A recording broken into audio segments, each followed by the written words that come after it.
Have you ever wondered if the legends we worship are hiding something darker than we know?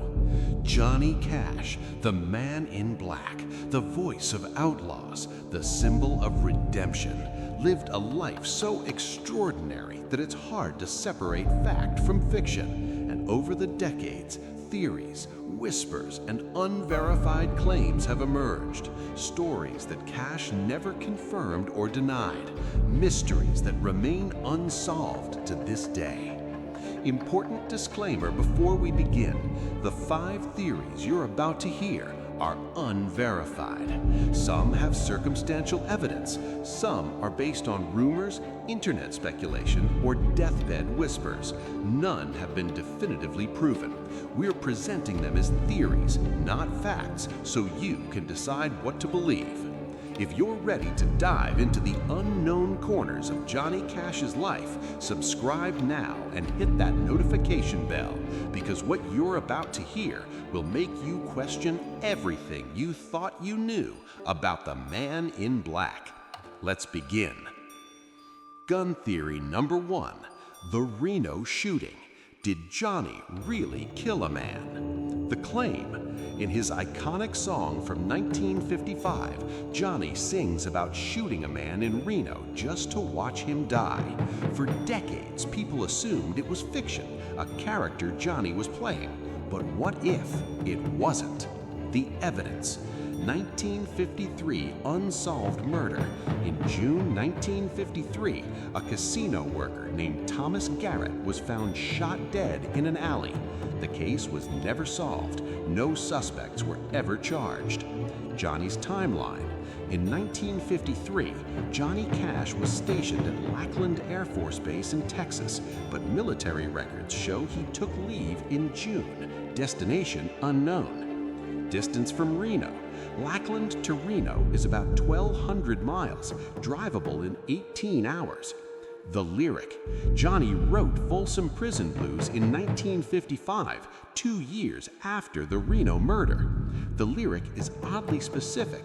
I shot a man in Reno. Why Reno? Why that detail? Cash's silence. Johnny was asked hundreds of times over his career about this lyric. His answer was always vague. It's just a song, never a full explanation. The counter-argument. No evidence places Johnny in Reno in 1953. The song was inspired by a movie about prisoners. Thousands of songs contain fictional violence. Sam Phillips' Sun Records said Johnny wrote it purely as fiction. No witness ever connected Johnny to the Garrett case. The verdict. Almost certainly fiction, but the coincidence of timing and the oddly specific Reno detail keep this theory alive on internet forums. The truth? Probably just artistic choice, but we'll never know for sure. Rating: 15% plausible. Theory number 2, the El Paso incident. Johnny's lost 72 hours. The claim. In April 1957, Johnny Cash disappeared for 72 hours in El Paso, Texas.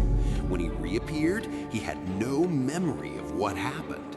Some believe he was involved in a violent incident he can't or won't remember. The evidence. The disappearance. Tour records show Johnny was scheduled to perform in El Paso on April 12, 1957. The show was canceled. Johnny was found 3 days later in a motel room, disoriented and injured. Physical evidence. According to a tour manager's unpublished memoir released in 2011, Johnny had bruises and cuts on his hands. His explanation? I don't remember. The pill connection. 1957 was early in Johnny's amphetamine addiction.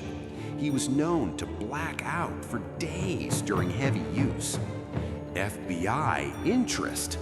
Declassified FBI documents from the 1960s show the FBI briefly investigated Johnny Cash in connection with an incident in El Paso, but found insufficient evidence to proceed. Johnny's silence. Cash never spoke publicly about April 1957. When asked about his lost time periods, he deflected.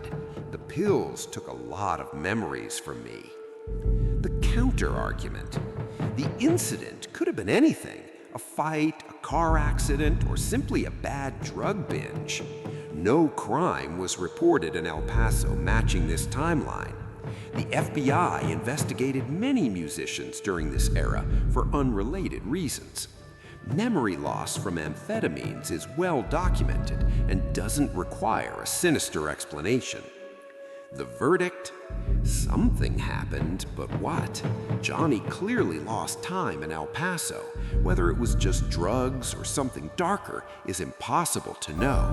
The FBI file is tantalizing, but inconclusive. Rating: 40% plausible that something unusual occurred. Theory number 3, the Folsom Ghost. Why Johnny never returned. The claim: after recording his legendary 1968 live album at Folsom Prison, Johnny Cash refused to ever return to that prison.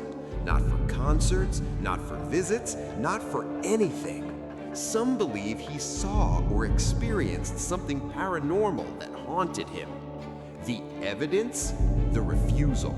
Despite being offered large sums of money to return to Folsom for anniversary concerts, Johnny always declined. He went to San Quentin multiple times, but never Folsom again. The audio anomaly? Audio engineers who worked on the Folsom recording noticed something strange in the master tapes, a voice in the background during Folsom Prison Blues that doesn't match any prisoner or band member. It whispers something intelligible. Johnny's comment? In a 1985 interview, Johnny said, "Folsom has ghosts. I felt them. That place carries the weight of all the men who died there." When pressed, he refused to elaborate. Warden's account? The prison warden at the time later said in his own memoir, "Johnny seemed shaken after the concert. He told me he'd seen someone in the audience who wasn't there. I didn't understand what he meant." Carl Perkins' statement? In a 1999 interview, Carl Perkins said John saw something at Folsom he never talked about. Changed him. The counter-argument? Johnny had bad associations with prisons from his own arrests.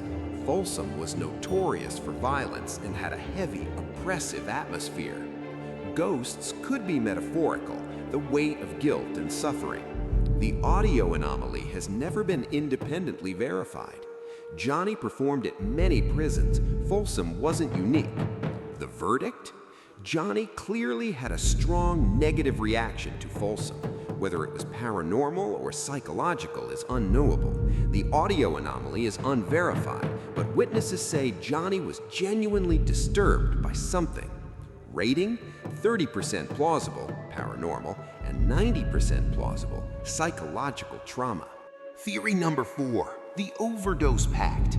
Did Johnny and June plan to die together? The claim: Johnny and June Carter died 4 months apart in 2003. Some believe they made a secret pact. When one died, the other would follow using a controlled overdose. The evidence, the timing. June died May 15, 2003.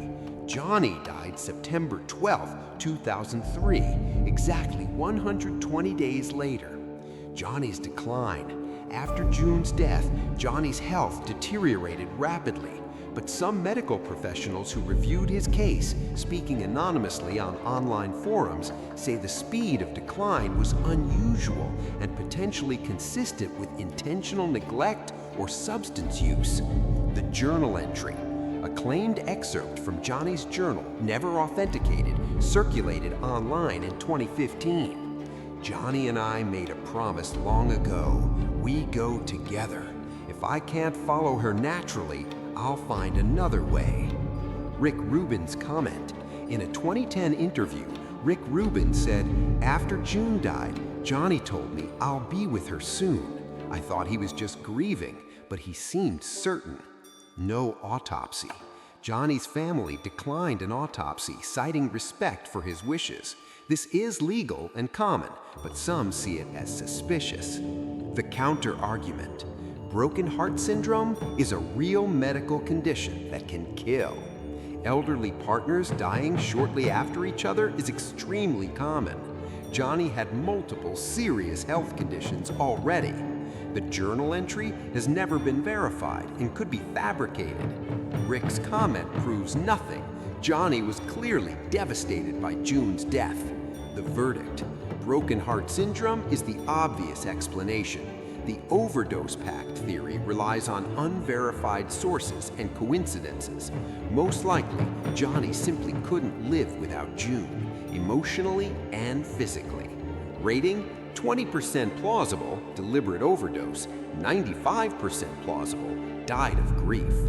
Theory number 5, the cursed song, "The Devil Came to Memphis." The claim: in 1979, Johnny Cash allegedly recorded a song called "The Devil Came to Memphis" about making a deal with Satan for fame. He immediately destroyed the recording, claiming it was cursed.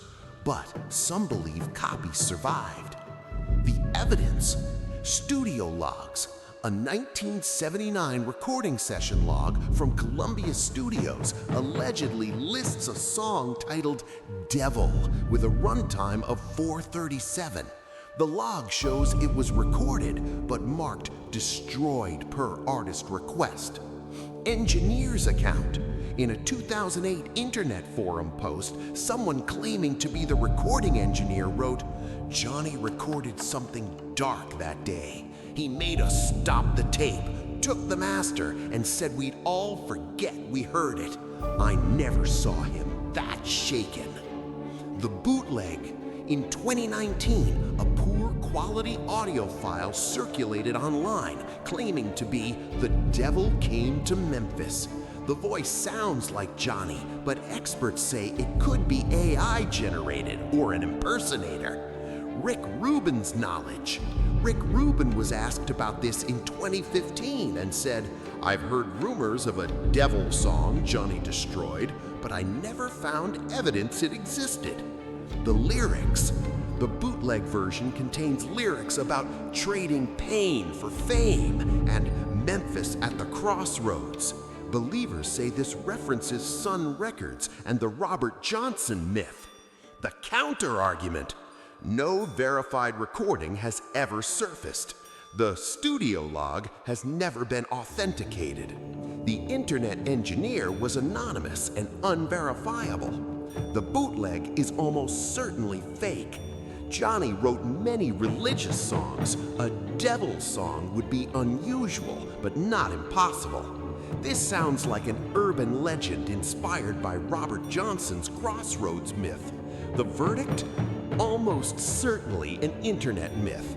The lack of any credible evidence, combined with the Robert Johnson parallel, suggests this is folklore.